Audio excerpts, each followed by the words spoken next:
पृथ्वी पर मैं आया और पृथ्वी को सर्वश्रेष्ठ समझकर मैं यहाँ आया। हर क्षेत्र गया, कुरुक्षेत्र गया, सेतुराम रामेश्वरम गया, प्रयाग गया, काशी गया, पुष्कर गया, लेकिन मुझे कहीं यहाँ शांति नहीं प्राप्त हुई। यहाँ सब दिखावटी कर्म देख करके मैं बहुत अशांत हूँ। यहाँ कहीं किसी प्रकार की मुझे शांति प्राप्त नहीं हुई। उन्होंने कहा, मैंने देखा यहाँ अगर एक बार कोई सत्य बोल देता है ना तो अपने आप को राजा हरिश्चंद्र समझने लगता महाराज। कोई एक बार दान कर दिया तो 1000 बार वह दान करते हुए कहता आज मैंने इतने रुपए इतने धन का दान किया। अरे महाराज कोई किसी की एक बार सेवा कर देता है तो 50 लोगों से कहता आज मैंने उसको यहाँ से वहां पहुंचा दिया। एक भूलवश कोई काम कर दिया तो उसकी बखान इतना कर डालता है कि पूछो मत। देखिएगा हमने दान किया है तो भूल जाओ, कहा जाता है नेकी कर दरिया में। यदि हमने कुछ दान किया है तो भूल जाओ, कोई शुक्र किया है भूल जाओ, किसी से कहो मत। यदि आप किसी से कह रहे हैं कि हमने इसको इतना दान किया या हमने इसकी सहायता की तो ये समझ लीजिए आपका किया गया कार्य विफल हो जाएगा, किसी काम का नहीं रह जाएगा। आपने किसी को दान दिया, कम दान दीजिए, अधिक दान मत दीजिए, लेकिन वह किसी से फिर कहिए मत कि हमने इनको इतना दान दिया। यदि आपने करोड़ों रुपया दान दे दिया और उसकी बखान 50 लोगों से कर डाली तो आपका दिया हुआ दान व्यर्थ। और आपने किसी को 1 ही रुपया दान दिया है और वह दान किसी को बताया नहीं, भूल जाइए, वह दान सार्थक होगा। वह दान आपके दान पात्रता मानी जाएगी, वह दान माना जाएगा।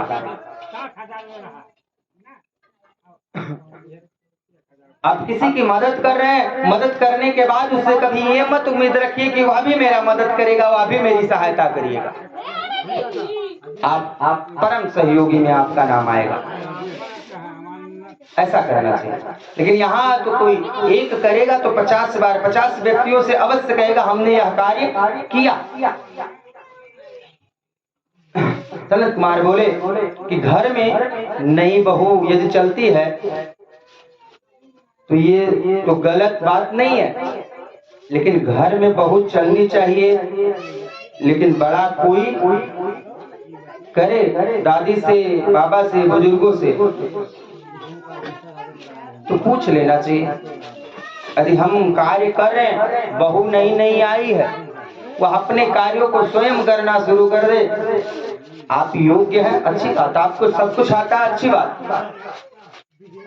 आप आई हैं, आपको सब चीज आती है, अच्छी बात है, आपको आती है, बहुत अच्छी बात है। किंतु हमें कोई कार्य करने से पहले अपने बुजुर्गों से एक बार राय जरूर ले लेना चाहिए। हर कार्य में सक्षम होने के बावजूद, क्यों? क्योंकि बुजुर्ग का अनुभव हमसे अधिक होता है, क्योंकि हमसे अधिक इस जहां को हमारे बुजुर्गों ने हमें अपने बुजुर्गों से हर राय को लेना चाहिए। तो उन्होंने कहा महाराज मैं यहाँ पृथ्वी पर भ्रमण करते करते थक गया हूँ, किंतु मुझे कहीं शांति प्राप्त नहीं हुई, जहाँ मिला तहाँ अशांति ही मिला।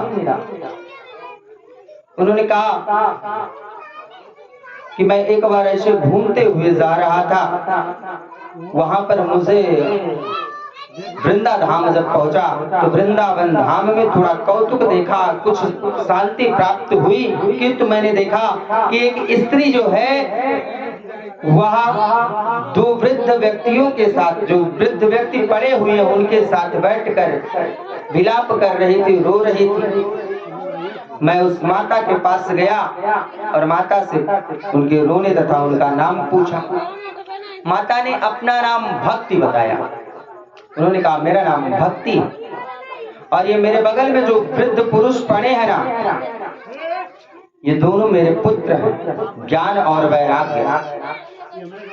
महाराज कलयुग के प्रभाव के कारण ये बूढ़े हो गए,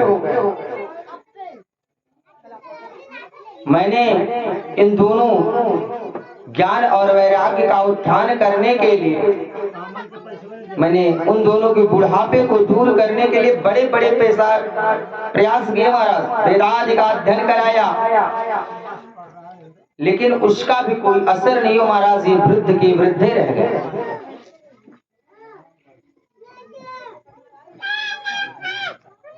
बड़े बड़े प्रयास वेदांतों का अध्ययन किया गया, लेकिन कोई असर नहीं हुआ। तब एक आकाशवाणी हुई महाराज, यदि तुम ज्ञान और वैराग्य के बुढ़ापे को दूर करके यदि भक्ति देवी के कष्ट का निवृत्त करना चाहते हो तो उसके लिए सत्कर्म करो। उन्होंने यह बात सुना। नन ही मन नारद जी ने निश्चय किया कि मैं भक्ति देवी के इस दुख को दूर करूंगा और उनके पुत्र ज्ञान और वैराग्य के इस बुढ़ापे को भी दूर करूंगा। इधर उधर भगवान शून्य, अब करें तो क्या करें, कौन सा ऐसा कार्य करें? क्योंकि उन्होंने कहा कि वेदांत का अध्ययन मैंने करा दिया, वेद आदि का पाठ करा दिया, फिर भी कोई राहत नहीं है, वैसे के वैसे पड़े हैं। ऐसा क्या किया जाए कि इनका बुढ़ापा दूर किया जाए?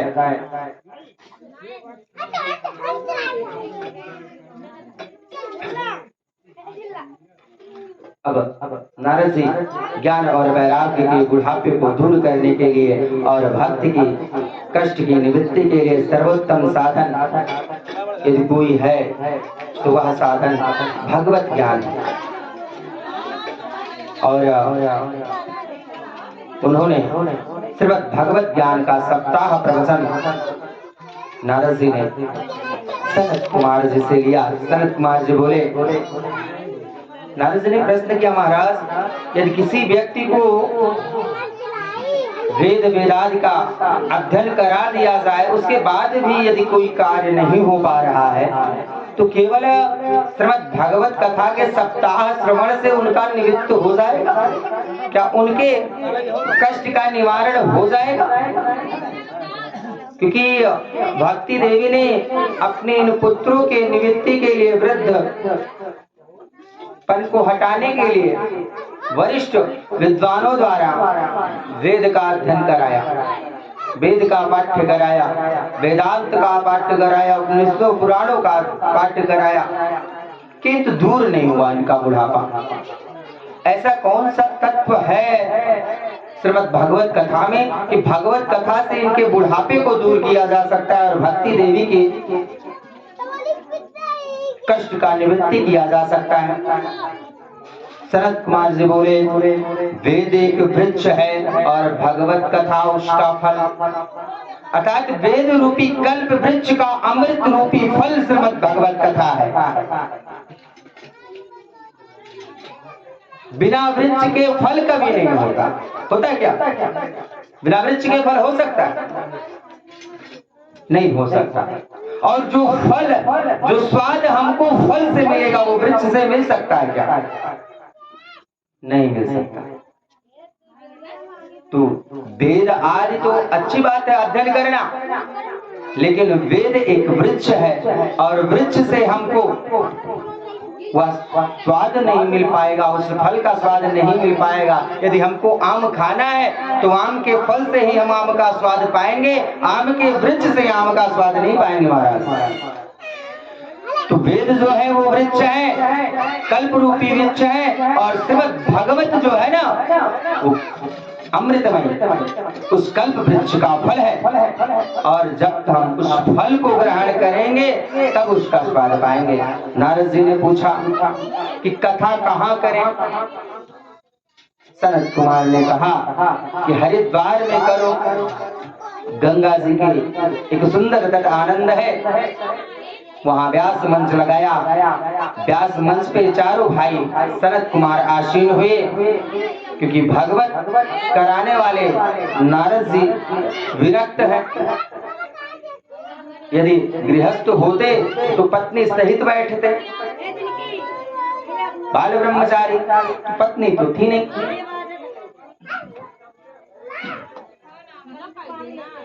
लेकिन भागवत कथा श्रवण देखिएगा, यदि आप गृहस्थ में हैं तो कोई भी पूजनार्थी कार्य करना है, भगवत कथा सुनना है तो बिना पत्नी के आप नहीं सुन सकते, क्योंकि आपने वचन लिया है। शादी करते समय भगवान पंडित जी ने आपको वचन दिलाया है, और उसमें एक वचन है कि कोई भी कर्म करने से पहले पति की राय, पत्नी की राय लें और उसे उसमें सहगामी बनाए, उसे साथ लेकर चले। यदि आप करते हैं और नहीं रखते तो भी आपका किया गया आधा फल पत्नी को मिल जाएगा। लेकिन यदि आपने उनसे आज्ञा लिया कि देवी जी ये कार्य करना, आप भी सहयोग करिए, और यदि उन्होंने धर्म कार्य करने से आपको रोक दिया तो मानिए आपका पूरा फल आपके पास रहेगा, उनके पास नहीं जाना।